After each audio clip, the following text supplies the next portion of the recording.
Hey, everybody, I am so happy to be here, especially because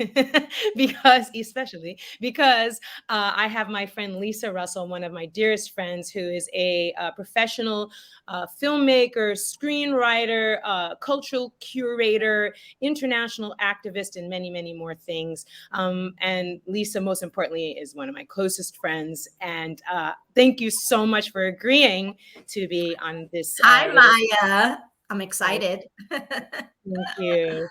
Okay, so we're going to launch in. Okay, so I have a question for you. Would you mind sharing a moment or a story when you were made to feel not enough?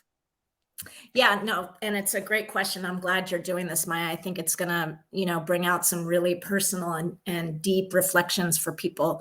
I've thought about this a lot. I've spoken about this a lot because it really impacted sort of the direction of my career.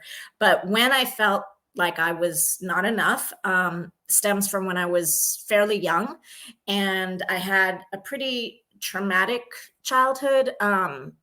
Without going into too much detail, my father was so incredibly violent that my mother, in the middle of the night, took me and my brother, and we packed our things and we left. And I basically lived my childhood in hiding. And that was challenging and scary in and of itself. But also, I grew up in a low income, uneducated, single parent household, immigrant household with a Chinese grandmother who is also schizophrenic. So my immediate life, growing up, I felt very sheltered. I felt very embarrassed. Like I never wanted people to really know me as like the poor girl without a father, living in this household with a crazy grandmother's, what I called her. And I talk and I do a lot of work about changing the narrative. And I think that stems from my trying to change my own narrative when I was young, because I didn't want to be seen as somebody who wasn't smart, which I was, who wasn't talented, which I was, because of my circumstances. And I went out in the world, and I continue to be out in the world, I think, trying to constantly prove myself that even though I came from this, difficult background, my and other people's circumstances don't dictate our potential.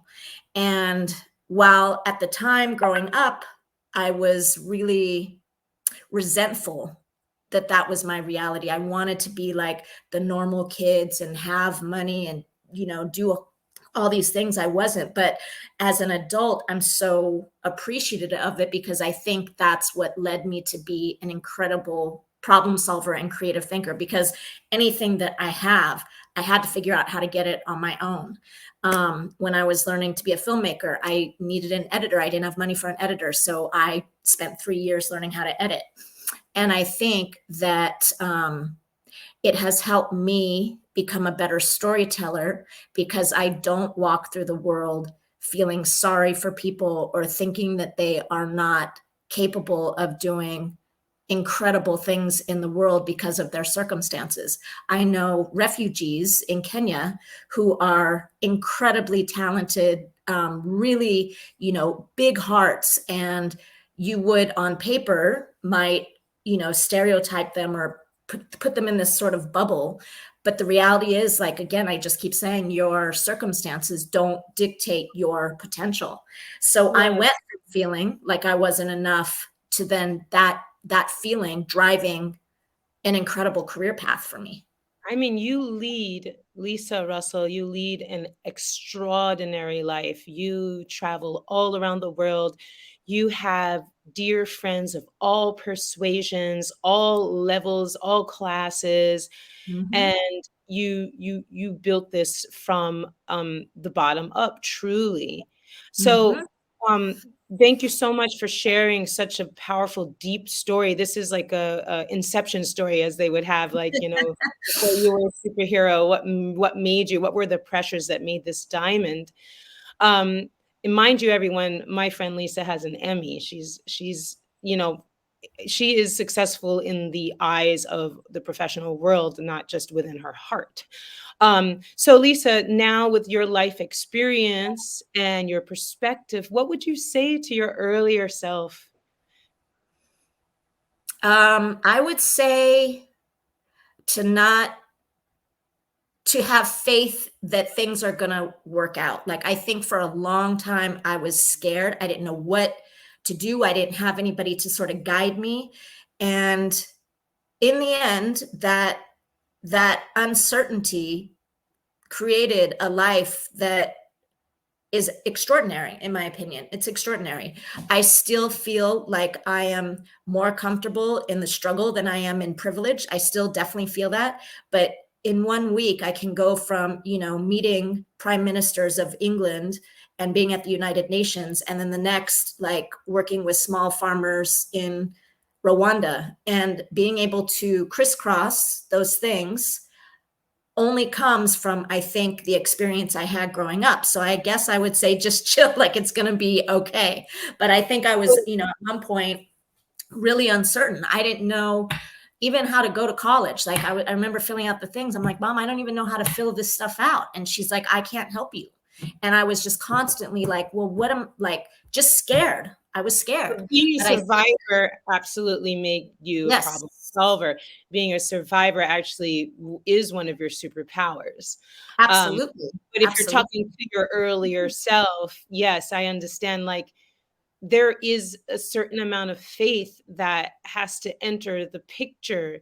If you're going to say it to someone who's in the midst of a trauma, you know, it's going to be all right. It's really hard to Yeah. hear that when you're in the middle of fear and terror and trauma and, trying to survive.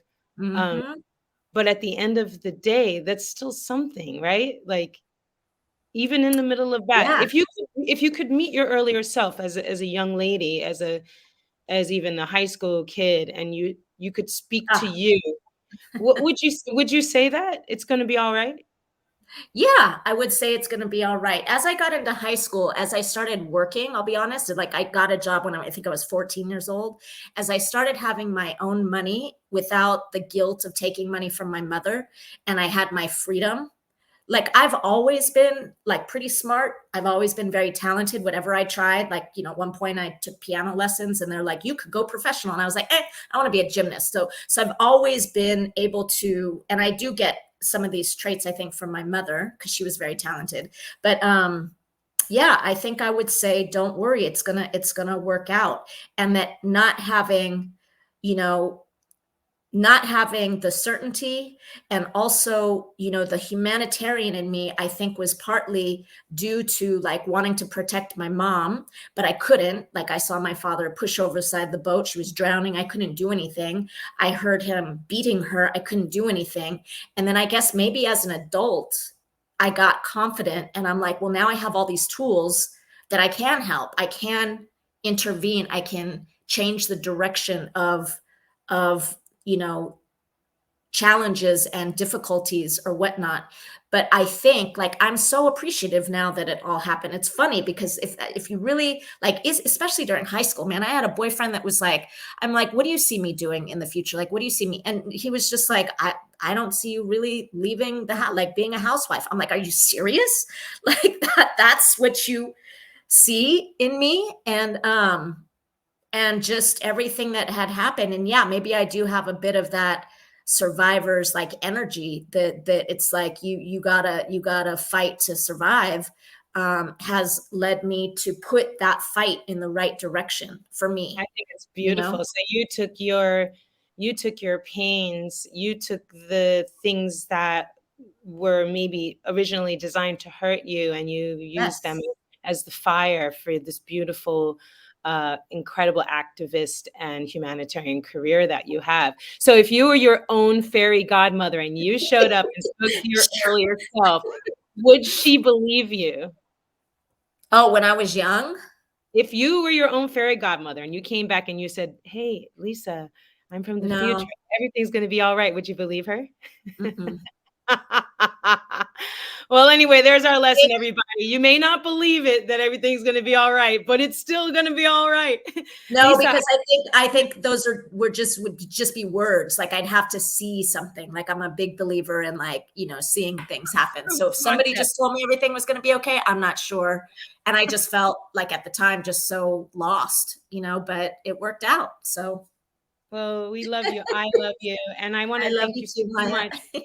I thank you so much for giving such a beautiful, deep, personal story. A lot of people hide these inception stories. So I think that these kind of interviews will give people inspiration and power to own their stories. So Yeah. thank you. You are a consummate storyteller. So thank you for sharing yours. I am enough, and you absolutely are enough. Are you ready to share your I am enough story?